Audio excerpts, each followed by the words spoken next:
What's going on, folks? Welcome back to another episode of Bed Boys, your one-stop shop for all your energy drink reviews and performance talks. I'm Christian, I'm Brian. and we are the Bed Boys. And today, we got another banger for you. We got some drinks, and we are going to debrief one of Brian's yet another triple crown. So, how many? This guy's been at Elon for like what, 3 years? I don't know how many trophies he's got. This is like your fourth year. Fourth year, eighth trophy. Wow, that's a good ratio. That's a 2-to-1 It, ratio. it is a pretty good ratio. And apologies, I sound like RFK Jr., but It's I, evidence. It's evidence of yeah. This guy was at a track meet. So, um, just to get it started off with what I'm sipping on today, I found a new C4 flavor that I hadn't seen before. This is a C4 sour gummy splash. So, picked it up at the gas station down the street. Currently in Nashville. So, sick city, by the way. But found the sour gummy splash. I don't know. I'm usually a fan of of the sour flavors, but we're gonna see what the C4's got. Usually their flavors are pretty good, so let's wait amazing. and see.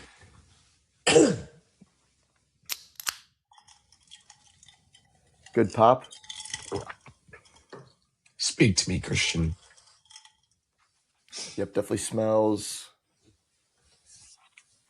I'm not sure if I'm expecting green apple, more so like a green gummy worm type of deal here. Let's see what we got. I think it's gonna feel like one of the pink and green gummy worms. Yeah, it's kind of like that. It's almost more like I'm tasting more like a lime, and then it hits you with that like actual like gummy worm flavor. That's kind of nice. Yeah, I'm not mad about that at all. That's one of the flavors I've had that's actually closest to like an actual like gummy worm. I know the rain, like the sour gummy worm flavors are really good, but this is actually like really close to an actual gummy worm. So if you're looking for a gummy worm flavored energy drink, sour gummy splash, C4. That's perfect. I don't have an energy drink because we were celebrating last night. And I woke up late this morning. And I just understand I know I should be drinking water right now. Um, but I will promise you, I was heart rate maxing for the last weekend. Yeah, how many? Tell me in a typical track meet, and if it differs from like a regular meet to like a championship meet, how much caffeine are you consuming? Like, take me through like a 2-day meet. On a typical track meet, which is funny because oddly enough, one of our team members, they kind of control one of the social media pages, like for the actual sprints and jumps crew. And they put a little question on there and they were like, ask us anything. Someone said, tell Brian, a cardiologist said, tell Brian to stop drinking energy drinks, Oh, which I then proceeded nah. to then get one delivered to me when they were telling me this because someone had got me one. Um, but a normal track meet, I'll have a large cold brew in the morning and then just 1 to 2, like not crazy. Saturday, or sorry, Friday, I know for a fact I had large cold brew, and I had 2 energy drinks, 2 Diet Cokes. No, 3 energy drinks, 2 Diet Cokes. And like this is also with like 12 bottles of water. So like I do drink water. I do drink water. um Yeah, that's okay. yeah, That's a like pretty healthy amount. That's about average. Average. That's nothing like crazy for you. no, like it's not. I'm It's yeah. If it's all relative, folks. If people like, if I did that, I would probably have a heart attack. But it's I've all just relative. I've trained for this. Yeah, Uh, he's built up tolerance. Like, It's like people that run a marathon. You don't get there overnight. You build it over years of dedication. It's not a couch to 5K. It's a couch to 5 energy drinks. It's a couch to 5 grams of I would caffeine. say couch to 5G. Yeah, yeah, that's good shit. That's good shit. So take me through where was the meet at? Just kind of let's get like a quick like meet recap, and then I got some questions for you on Yeah, some stuff we can dive into here. So absolutely. Home meet, which is great. We haven't won conference at when we've hosted it in I think 10 years, which is crazy to think about. But we haven't just had the cycle. And Triple Crown was set up. We had one cross country. We already talked about us winning indoor. This is the final leg. If you win all three, you win the Triple Crown. Coming into this, we knew we were going to be in a good position, high point projections, etc. Couple things happened immediately the first day where the projection kind of shot up a little bit. So coming into the second day, we were very, very, very confident in our positions based off of what we had just kind of put together day one. And day one will always include the 10K, the 3,000 meter steeplechase, and then a lot of the prelims, and then about half of the field events. Prelims go great. We have some great things occur. Throws events. We had one of our athletes. She won our field athlete of the meet because she scored in all 4 throwing events. Javelin, we had 3-point scorers. One was a champion, so there's 10 points right off the rip. We have the 3,000 meter steeplechase. That girl wins it. It's very important I say that one because that is a barrier race, meaning there's hurdles in that race. So I don't coach her directly, but it is super cool what I'm about to say. 10,000, we get the dub in the 10K. Also incredible. Coming to day 2, 4x1 goes. We didn't score great in the 4x1 by any means. Couple different situations, kind of like going into that, where we just had like some nicks and bruises that we've kind of like overcame to get that team out there with hitting the season's best. So super, super great to see that. Then we go post that. We had the 1,500. We had 4-point scores in the 1,500. I think it was like 2, 6, 7, 8. And then 100 hurdles. We get 2-point scores in 100 hurdles. We were supposed to maybe get one. We get 2 girls into the finals. 2 girls score. One of them runs 13.62 to take the championship. So now that was my first individual champion, which is incredible and just a great mark. Fast forward, we have the 400. 400, this person, she came in as a freshman. It's her sophomore year. She was running like good, but like hadn't made the leap, but like just totally committed to everything. This year, she's been on such a hot streak. It's insane. But we've got her from a 59 to yesterday, she ran a 55.1 in the outdoor 4. So within a year and a half, we've been able to cut off like 4 seconds of her 400 time. And she's just flying. Go crazy. That's really good. That's really yeah. good for you guys that don't know about track and field. Really good time and crazy. Yeah. Improvement is insane. If you can pull a second off somebody's time in anything under a 400 or 400 and below, that's crazy. If you're pulling off 1 or 2, that's nuts. The margins are so slim. 400 hurdles goes out. Another girl wins the 400 hurdles. She runs 58.37. She's going to regionals. So we will go to essentially the first round of the NCAA championships. If you run sub 60 in the 400 hurdles, that's like running in a 10-second like a low 10-second 100-meter race for a man. Like, that's incredible. So, remember when I brought up steeplechase? It's a barrier race. 400 hurdles champion, 100 hurdles champion, steeplechase champion. So we did a full, what we would call hurdle sweep. That's sick.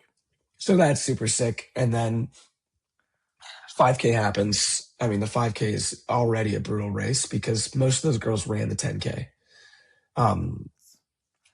It gets to about fucking 92 degrees during the 5K. They're handing out water like it's the Boston Marathon during the race because girls are just like dropping. So that was kind of cool in the sense of like we won that again. The same girl that ran the 10K won that. Just seeing a lot of progress there, and then had a great 800 crew. 800 crew, half of them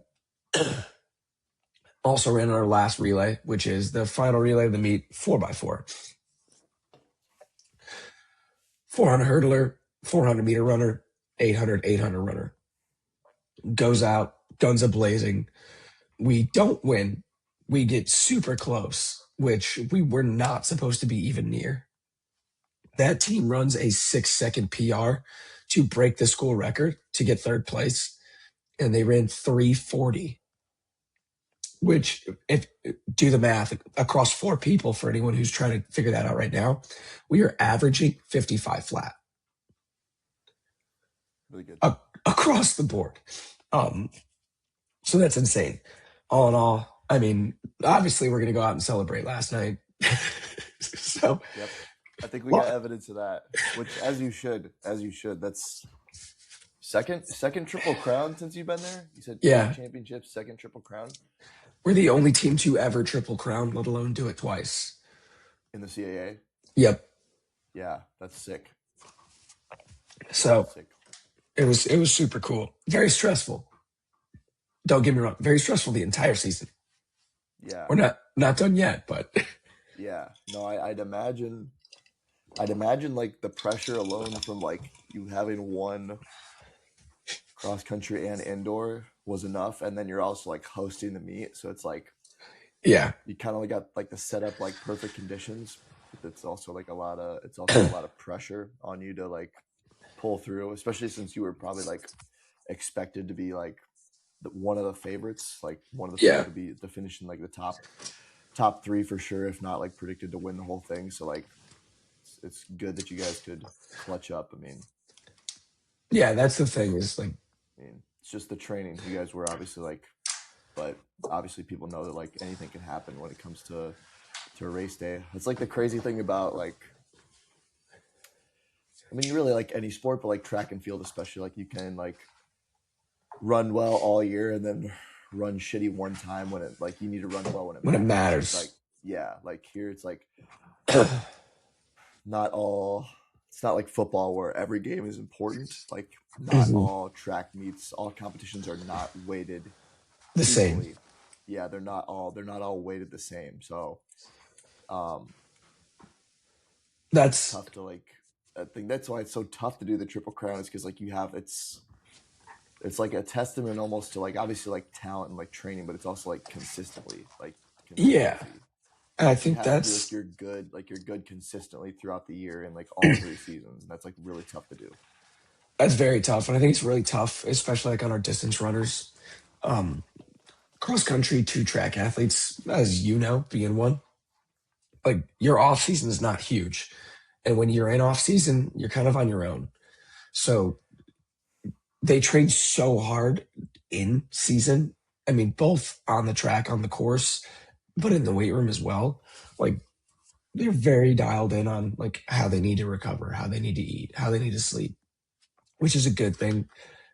Same thing with, I mean, even our girls, like from my side, we have basically a 6-month season. That's so long. So just to be able to kind of make it to the end and, you know, have the ups and downs of, you know, like I said, some nicks and bruises every once in a while, but to get there and be consistent in those moments, which that's like a mentality standpoint too. Like you said, it's that a lot of the times, like being a coach, it's like while they're warming up and while you're getting them prepared, it's it's talking to them about like, don't make this moment too big, like kind of reinforcing like them to be loose and have fun. I think of like the girls that were on the 4x1. There have been times where we were kind of straining to get progress on some of the stuff, and everyone is kind of like uptight about it. Versus yesterday, they kind of came into it and they're joking around, they're having fun, and it's like, on the outside looking in, a lot of people are like, why aren't they taking this seriously? Versus it's me trying to get them to just kind of relax and be calmer and have and enjoy this. Like when we get that anxiety arousal curve, if it's too high and we're straining to go after this, you're going to be overstimulated, and that's when you're going to get tense, and you might not perform as much as you want to. Whereas if you're in a little bit more relaxed state and it's not making it too big, it now kind of feels more comfortable to do things, almost like when people say, just treat it like a practice rep. And that's when the big ones happen. So like a lot of those performances that ended up being fantastic, we're kind of pulling them back because they've already got themselves into that like over arousal. So we're like, okay, how do we get you back versus like, how do I get you hyped up? Which is, it's great to see.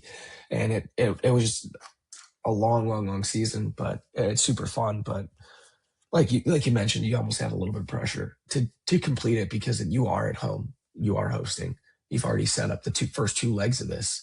But not to get corny, but pressure is a privilege, and it's like we had the privilege of being really good for 2 seasons. Now you got to make sure you're really good for 3. Yeah.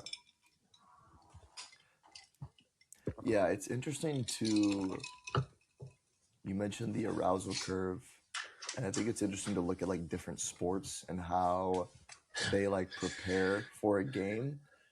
And I think a lot of times it's based on like obviously the culture of the sport and like the type of the athlete, but also like the duration of the competition. Like I think of like football at like the like people get hyped up, like players get hyped up, coaches get hyped up, fans hyped up for a football game. It's because I obviously it's partly because it's such a physical game, Yeah. but I think it's also just because like you play once a week, everything kind of like leads up to this one thing. Like it's such a short season compared to a lot of other things. Like you just can't play as many games because it's so physically brutal. Mhm. People get hyped up. Same thing with like, and then you got like basketball where it's like guys get like hyped up for that. I would say to a little bit lesser extent. I think a Yeah. lot of it. I think a lot of it has to. I'd be curious to hear your take on this. I feel like a lot of it has to do with like the duration of the season and also The volume of the type. games. Yeah, the volume of games and like I think it'd be like the type the what the sport entails. I don't want to say I think I know like what you mean. basketball. Yeah, it's like because I don't want to say, and then you got like baseball where it's like much longer season.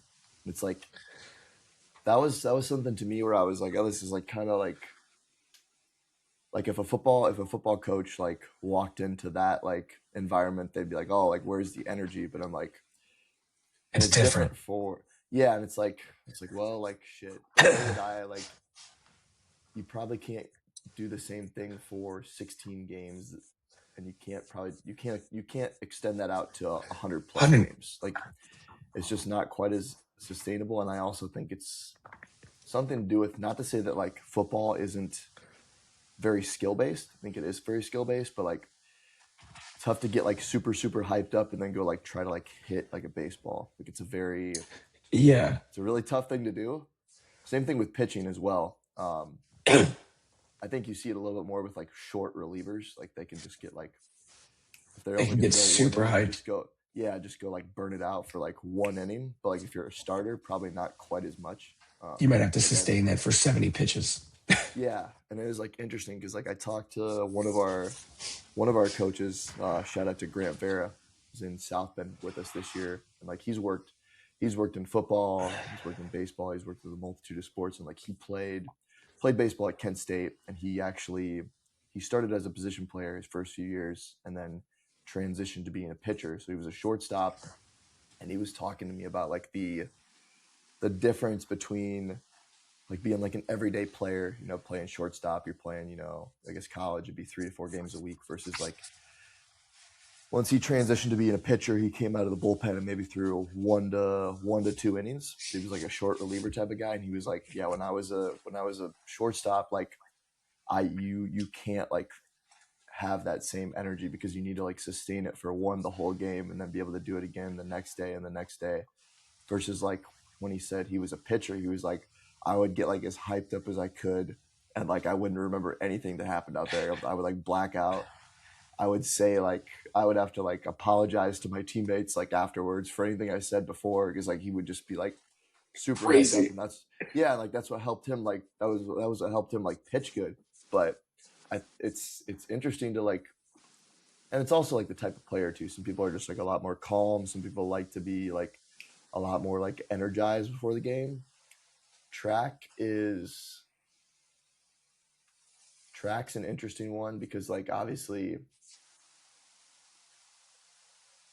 I would say most people are a little bit more calm before their race. Obviously, you got like your Noah Lyles who are like a little more like flamboyant and stuff like that. But it's also, even if you're like if you're running like the 100, 200, you have to run multiple.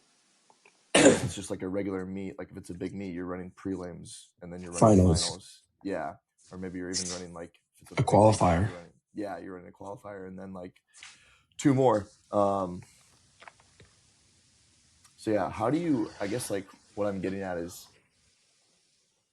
one, how do you like approach that as the coach, and how does that differ from like I guess like your work with football and then your work with track, and what other factors do you think play into like the proper arousal state, if we can call it that, by like dependent by sport? Yeah. What other factors do you think play into that? I think for us, it's a little bit more of a case by case approach. I have a young 200 kind of specialist.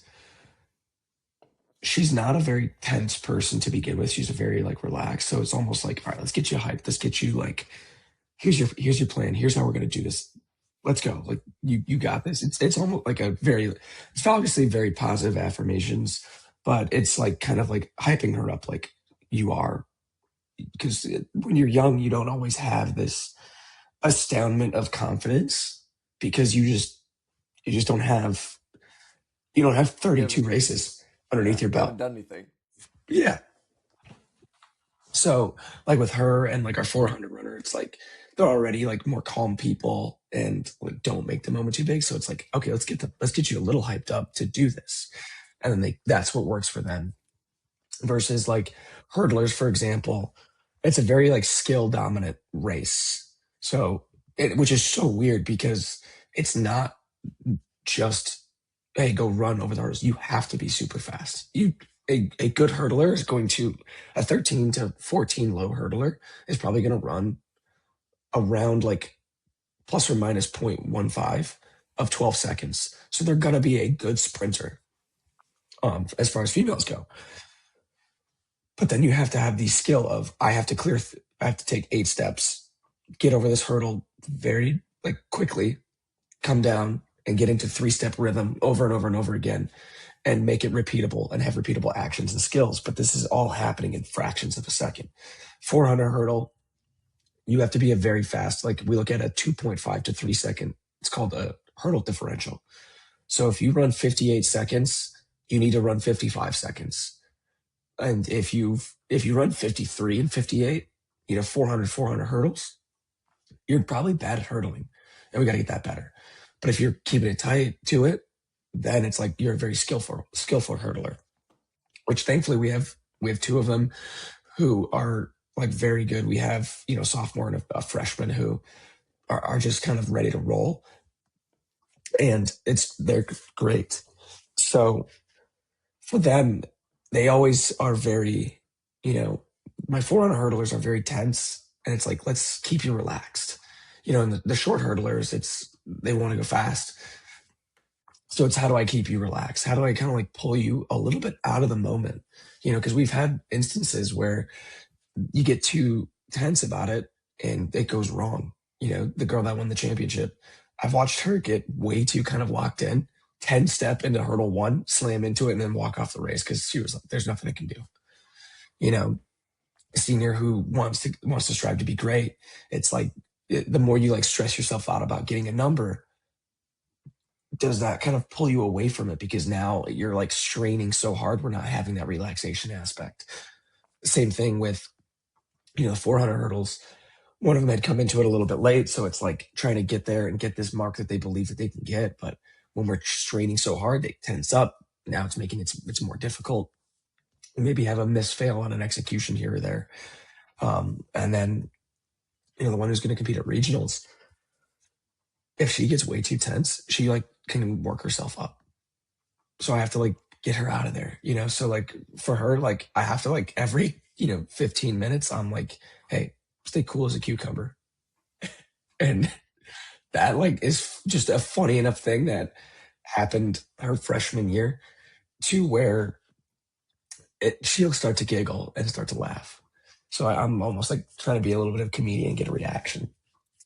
But like the big thing I think is like the duration of whatever you're doing. So like baseball games, track meets, like they're long, and if you're running multiple events, you can't go up and here and up and here and up and here. Like that is emotionally exhausting.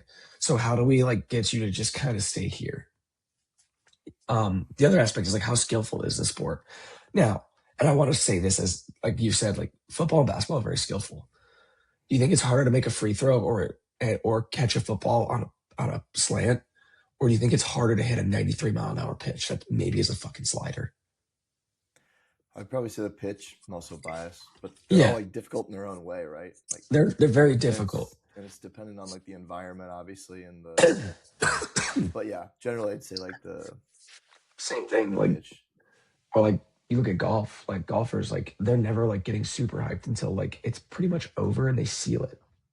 Mm. Like a golf like tournament in college, like these guys are walking the course. They're not allowed to ride carts. They're, swinging hopefully 67 to 70 times.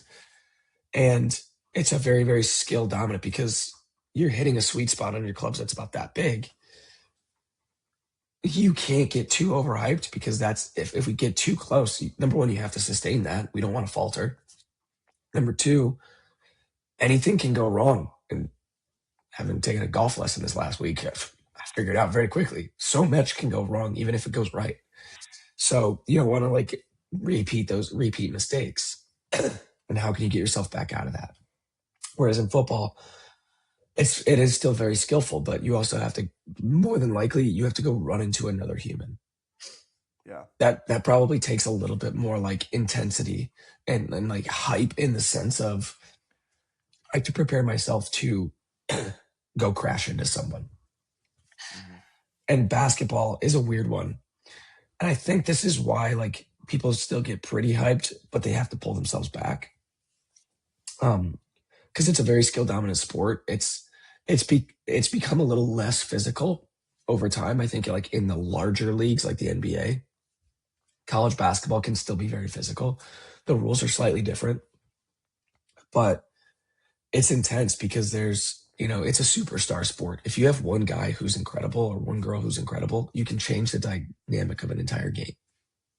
So for that, I think also like the fans, like in a basketball arena, like being so close, they're almost on top of these players.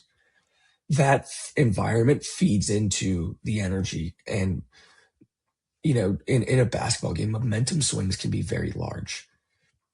And having seen that happen, we look at the national championship, Michigan versus UConn.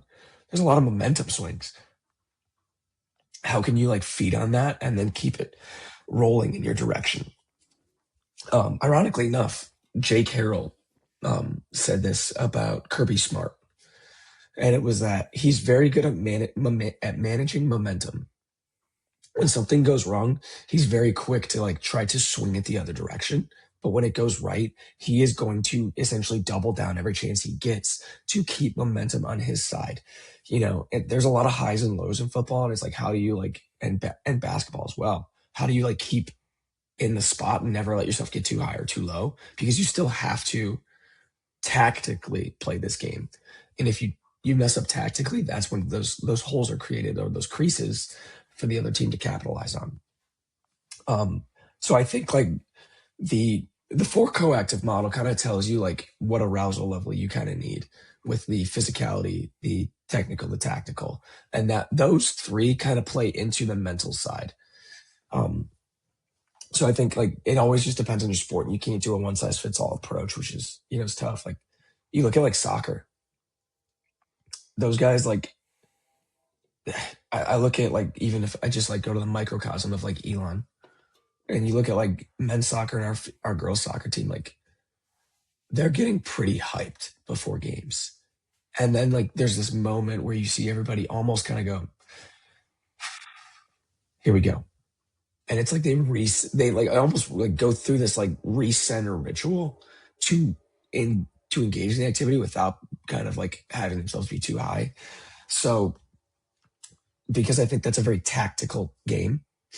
I mean, you look at like rugby and you look at soccer, even lacrosse, like that's like the best tactical periodization, like execution wise, that's out there.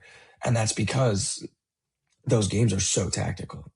You can, it's not to say that like there's no physical freaks. I think there's a lot of physical freaks in all those sports, but like a lot of it is like managing a chessboard and playing chess. Like, but what's crazy is like, is you're not being able, like as a coach, if you look at like a soccer coach, they're not able to see all the pieces all at once in one place.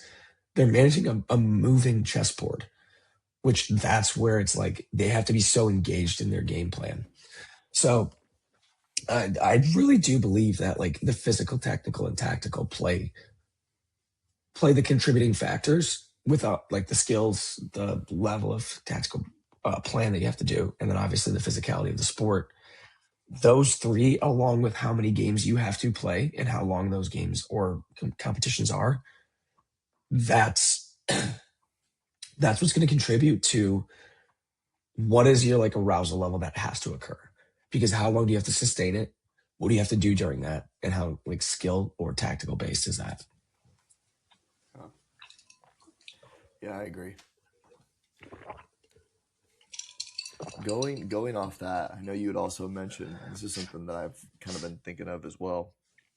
When people like aren't as relaxed and they're like trying to chase a number, they usually a lot of times they don't end up getting the number. Like they try really hard and like, for example, like even like I can notice this like in my own training. Like if I'm running like flies and like all right, let me get like a little bit faster. I just like try harder, just like try to like exert more effort, and I end up running slower because I get not as relaxed. Versus like you might end up hitting your best like speed or time of the day just on one where it's like you're not even like thinking about it, and You're just kind then of going. yeah, and then like anecdotally, I've also noticed that when we have guys like we've had guys run like straight line sprint float sprints or like sprint floats or builds and then like curved sprints and they hit high speeds obviously on both but like sometimes you almost see guys you do see guys hit even like higher speeds on like a slight curved sprint and maybe that's just because like it's baseball and maybe they're used to running on a curve a little bit but I also think it's something to they're thinking more so about like hugging the curve and not so much about like, oh, let me run as fast as I can. Let me run fast. Let me run fast. So it's like a little bit more smooth. And like a lot of times the speeds are like very close. If not like you may see some guys like exceed their speed in the straight line, which like I thought was kind of cool. And it's also something I've been thinking about like how often obviously your sport is a stopwatch sport. So the time is very important. It's really the only thing that matters. Like obviously, Yeah. um, obviously you want to beat other people, but the thing that you want to go for is the time and getting the times better over time. Um, how often are you giving feedback on times? Like if you're running a workout, are you giving people times like every single time? Obviously, they know there are times when they run in competition, and I know like from experience that a lot of that often when you're doing like a track workout you have like a target pace or a target time you're doing for like a certain rep whether it's a range or something just to be like under or don't go over this how often are you giving feedback on that metric specifically? And is there a time where you think it can be too much and you just kind of want to let the athlete not think about the time and just like relax and try to be smooth? Yeah. When we do, if we do flies, they're obviously going to get a time. I'm going to let them know. I'll bring them up literally after once every athlete goes through like that first rep, I'll bring them up. I'll go, here was our top time. Congratulations, so and so. Okay, here's what I want to see on the next one. Break it down, give everybody their times. Because they're always going to, as soon as they run, they're like, what did I run? Where did I run? And I'll either like celebrate with them, or like some days I'll just kind of hold it and then kind of let them just come back to earth before I tell them all. If we're doing anything out of blocks, typically, unless I have them like do a fly out of blocks, I'm not gonna time them or give them a time. I want them to kind of self-organize and see the behavior of the block and the acceleration pattern. And that's what I'm probably going to video it instead. I think that's like the most number one important thing that you can have is a video. But if they're running tempos, you have a timed pace to hit. You probably at some point, depending on the length of the tempo that you're running, you're going to have a check.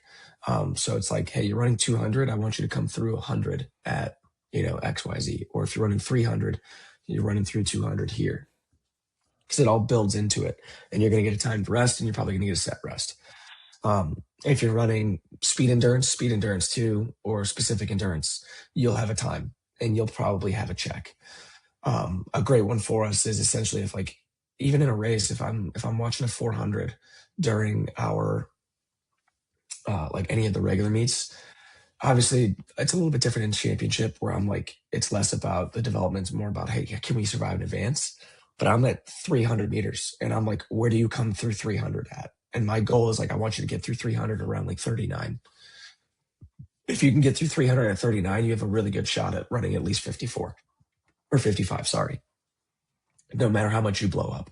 And as we get stronger, and if I get your time at 39 and I see what the last 100 is to get your total time, I know if we have a speed problem or if we have a strength problem, which is great because that gives me feedback for training. Hurdles, I don't love timing anything for the short hurdles in practice. I don't time unless it's a fly or they're on a tempo. I'm not timing them until we're in maybe like a weird day where we're just going to try and see something. But that happens like once every, 6 weeks, where I'm going to see like how long did it take you to get to hurdle 1, or like what's your hurdle differential between 2 and 3. I mainly want them to become like, it's almost like when people say keep the main thing and keep something really basic. I want their speed to come from speed work, and then I supplement like the actual skill of going over hurdles, and I'm building the hurdle workouts in order to go a little bit more acceleration ladder based or a strength based kind of deal. And what I'll literally have them do is like, hey, we're going to go do a 30-meter build and hold for 10 2 times before you're even going to get in there. So it's not like, and that's after the buildups and the prep, because we're going to touch high speed, get you primed up and poke at it a little bit to move the needle. And then I'm going to put you in there. And then you're worried about executing the hurdles, not can I strain for something? I don't want the error to occur. I want that to be, it's such a technical event. I want it to be technical. And in the 400 hurdles, it's almost the complete opposite. Which is so crazy. Thank God, Iowa guy, Joey Woody, 400 hurdles legend. He put out an entire split chart of if you want to run XYZ, here's where you have to come through hurdle 1, hurdle 2, hurdle 3, hurdle 4 at. And so like I time a lot to hurdle 1, which hurdle 1 is about, I think it's like 40 meters to get to in a sense. So like if I can get my girl, between 6.3 and 6.55 from blocks to hurdle 1 after like they take off, we're in a really good spot, because now we can bleed that. It'll cut down to like 4 seconds in the mid 4s. And if they can hold mid 4s, we'll be good. So there's a lot of that goes on. If we're doing handoffs, not timing anything. That's your high speed work. I'm not even going to put you in a fly afterwards. You're going to run a 30-meter build and you're going to probably try to make a pass at 40 meters in some way, shape, or form.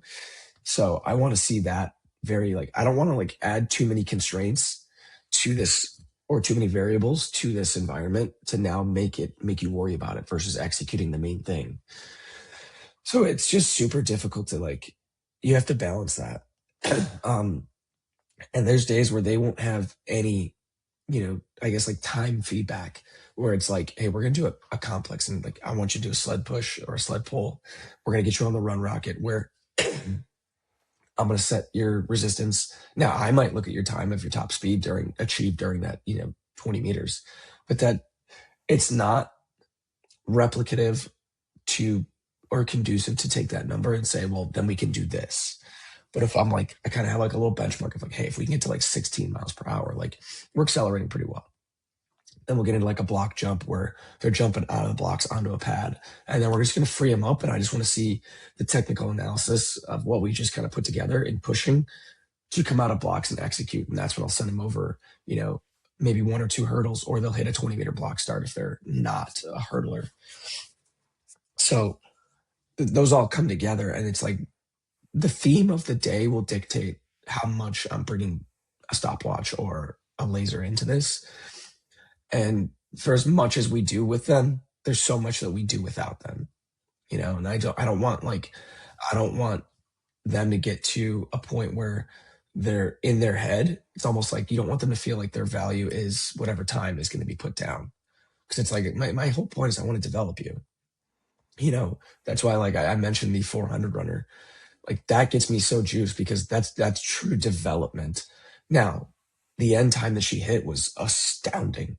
Like she's a dog, but she's a dog because she is bought into getting developed and get into that. And it's like she's willing to just like grind herself during practice down to the bone if it's needed. And then she does the right thing of, I'm going to go recover. I'm going to go take care of myself. That girl, her best availability is her availability.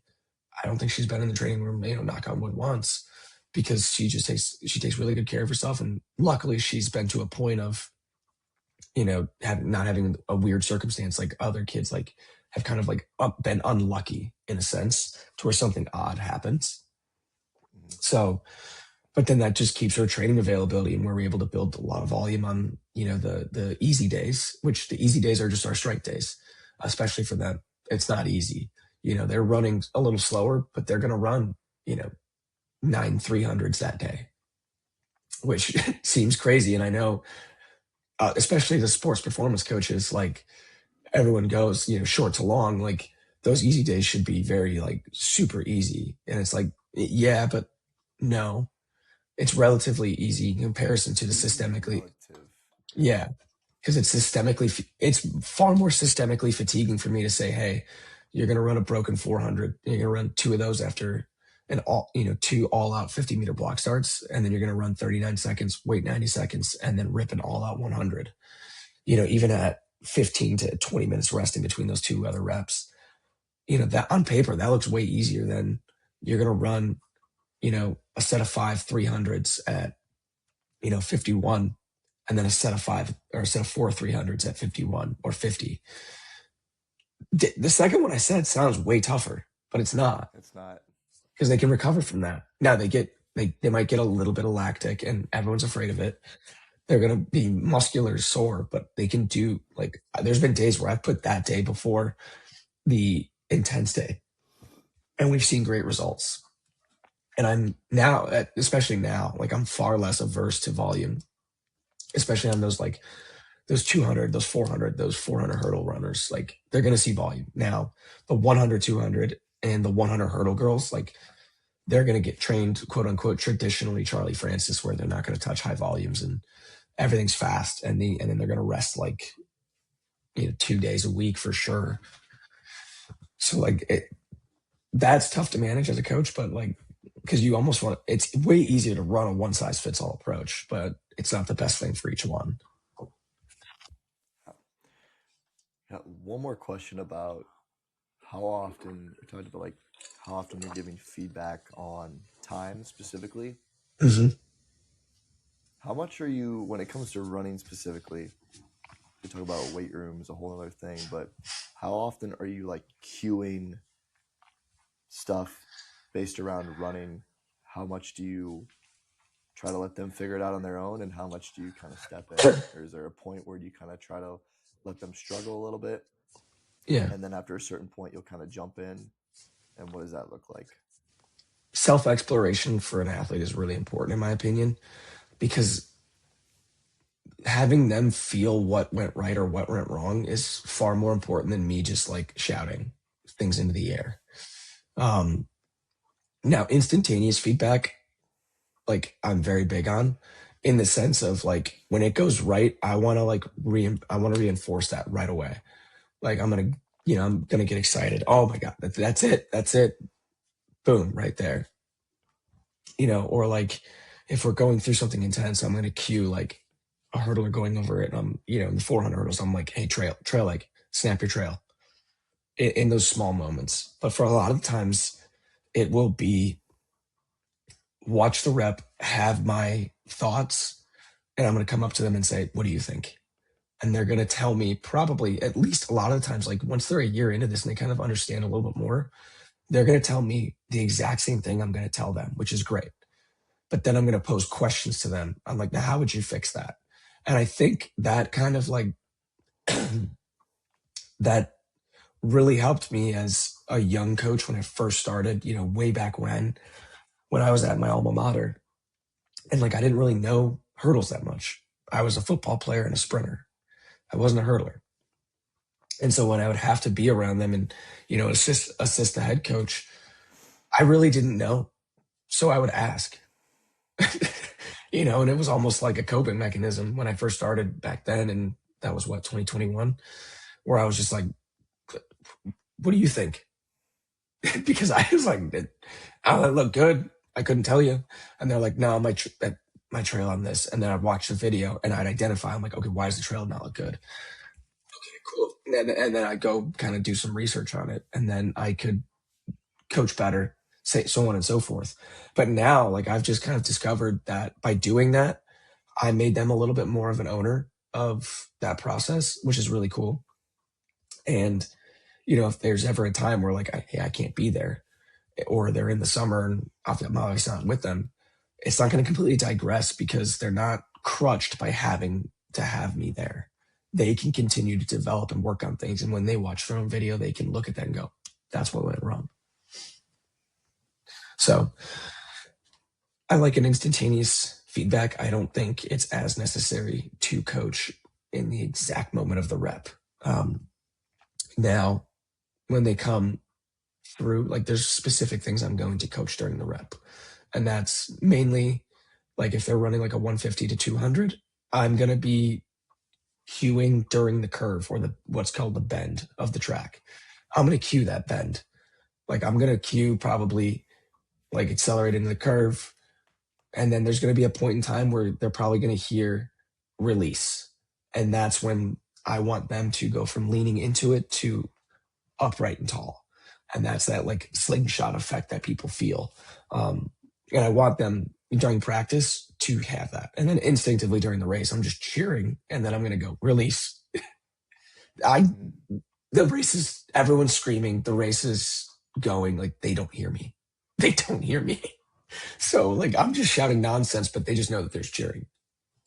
Yeah. No, I like that. Yeah, I think I agree with like the self exploration and like self organization.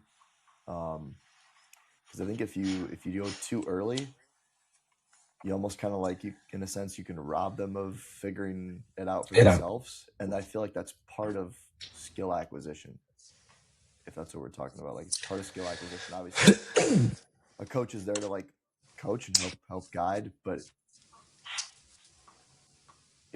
if you can give them a little time to figure it out for themselves without kind of like and foster that environment of like okay like not just always like looking for like all right tell me what to do, because at the end of the day like they're the ones on the track, on the field, like they need to be able to like think for themselves and perceive and react.